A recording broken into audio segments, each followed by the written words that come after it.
Hello YouTube, it's me Glock and I'm back with another tips and trick video for military sims. This one is a how to defend video. I will be giving you 5 pointers on defending in Hell Let Loose, Postscriptum, and Squad. The next video I make is going to be a beginner's introduction video to mil sims, so be sure to keep a lookout for that if you're new to these types of games. This video specifically will be more of an intermediate guide. It will definitely also help newer players, but it will definitely help intermediate squad leaders as well as intermediate infantrymen, as it will help define each person's role more clearly for you. I do hope you guys enjoy, so let's get right into it. Alright, so the first tip I have for you is your actual hab/spawn bunker/garrison placement. What that is it's where your full team is going to be spawning from to defend the point. So first off, do not place it in an open area. It needs to be in some confined urban area with proper cover, in a building, you know, between buildings, something to where the enemies can't see you from, you know, can't get a line of sight on it from a great distance. Sure, you can build defenses, but it's going to cost a lot of unnecessary resources that you could be using for other things. But immediately after you place the spawn bunker, you need to close off the areas around the hab that are easily penetrated. For example, doors, gateways, etc., etc. Remember, this is going to be your last line of defense on an objective, so you're going to need some sort of last ditch cover. Once your enemy's that close anyways, you won't really be able to use the natural cover that you place the bunker in, and you'll be relying on spray and pray unless you have some sort of cover like sandbags immediately outside of your spawn point. What's playing in the background right now is actually an example of when our hab was way too open. I had sandbags lined up around. I tried my best. I didn't place the hab down. I don't think the other squad leader placed the hab really meant for it to end the way it did. But enemies to our west were up in 4, 5, and 6 story high buildings, hammering us directly when we ran out. So take that as an example of what not to do. So part 2 is kind of directly related to what I was talking about. Not only does your hab area need to be covered, but part 2 will be talking about defenses outside of the spawn point. So your spawn point, like I said, is one thing, but you need a fighting line / defensive position that you can defend before the enemy reaches your actual spawn point. An area that your team will run to after spawning, effectively creating a fighting line / defensive position. Depending on what map and capture point you're actually on, you will have several options of what to do. It can be a hill, rooftops, it can be, you know, a line of men throughout buildings. It could be a lot of things. For example, in this clip you're seeing in the background, we had a nice hill right outside of the spawn point. I saw my guys proning on it. You know, after I got the spawn point, they were already scouting for enemies, so I decided to start placing sandbags there, and I even got a mounted MG up to defend the position. On the map Belaya in the game Squad, there's actually a giant tunnel at one of the points. Effectively placing the hab somewhere in the center of the tunnel and putting layers and layers and layers of sandbags, Hesco walls, Hesco blocks, etc., etc., razor wire, etc., etc. It's going to take the enemy a lot of tickets and time to burn through. Just analyze the point you're on in the immediate area around it, and use your building options to get an effective defense up.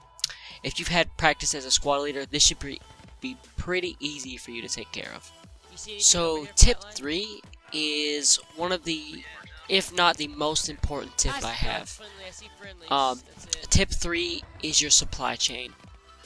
Your team is going to need a constant feed of supplies for ammunition and building materials on the capture point / defensive position. Even if your team is done placing down equipment, you're probably going to need more ammunition to feed mounted MGs, tow missiles, mortars, whatever the hell you guys are shooting, and to keep your infantrymen supplied with grenades, smoke grenades, whatever. Riflemen should be the first to volunteer to do this without haste. It may be a bit boring to drive a truck back and forth, and a lot of people dislike this aspect of military simulators. However, it is a very, very important part of simulating your military experience. If you're a squad leader, make sure that you send a rifleman, as the other roles will be more effective at defending We'll get into that a little bit later, but they should be happy to oblige. Wink, wink. If you are a rifleman, make sure you volunteer when your squad leader asks, because it is one of the hardest things to do, is to get someone to go get supplies. So tip number 4, we're going to be changing up a little bit. We're going to not be talking about as much as supply or defensive position. We're going to be talking about the roles, the fire support roles. Tip number 4 is your fire support roles and medics. Depending on what your squad was doing before you started defending a position, you may need to have some of your group swap their roles. Now, I can't give you specifics on Hell Let Loose or Postscriptum, as it is too early in alpha, and Postscriptum, because I don't know the actual specific kits for it. But explaining the roles that are most effective in the game squad should help out. In squad, you have 3 fire support roles in each group.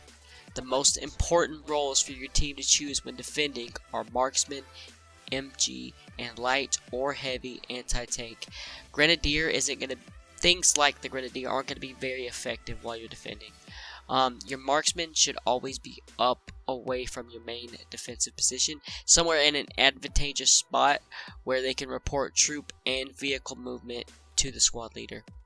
This is one of your most important roles because the MG and AT will be in the main defensive position, coordinating directly with the marksman and the squad leader. MGs are going to cripple the enemy forward movement, and the AT will cripple vehicle movement. It is very important for you to have 2 medics, not 1, but 2. A lot of people would choose the rifleman role over the medic role because the medic role doesn't have optics. Well, this is going to be a too bad / so sad moment, because some of your riflemen are going to have to switch to medic if you don't have to. This is really important because if you're getting hammered by mortar, enemy warriors, tanks, whatever game you're playing, there's gonna be dead guys everywhere, and these guys are just sitting there giving up and respawning over and over and over. It is going to drain the hell out of your tickets. For the last tip I have here, tip 5, we're going to be talking about vehicles. Tip number 5 is vehicle support.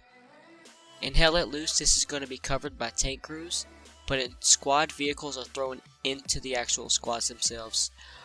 Much like your marksman or defensive position, you're going to want vehicles much higher. You'll also want them away from the main traffic of the map. Close quarter infantry are the death of vehicles, so up in a nice advantageous spot, they are perfect, especially above cap zones or defensive positions. Also, it's nice to have a vehicle repair station somewhere out of the way that's easily accessible for a vehicle in case they need to make a mid-fight retreat. It doesn't have to be a striker, a 30 mic, or even a BTR. Just a simple scout car or an MRAP can make a huge difference in defense. In Postscriptum and Hell Let Loose, it'll be a little different, but even light armored vehicles such as Jeeps with mounted MGs can make a huge difference in your defensive position. So those are my top 5 tips for defending a position. I thought of a couple different things, and these 5 stuck out as the most important to me, so I decided to make a video on them. For all you out there who enjoy military sims, or even those new to this genre of gaming, I do hope I was able to open your eyes and give you a few pointers. If you have any specific questions or any comments you'd like me to see, please comment down below. I do read and respond to every one of my comments. All background video was recorded during my live streams. I stream live daily, so be sure to follow me on Twitch if you're interested in seeing that. To keep updated with the channel, check out my Twitter. Make sure to like and subscribe if you enjoyed, and Glock is out.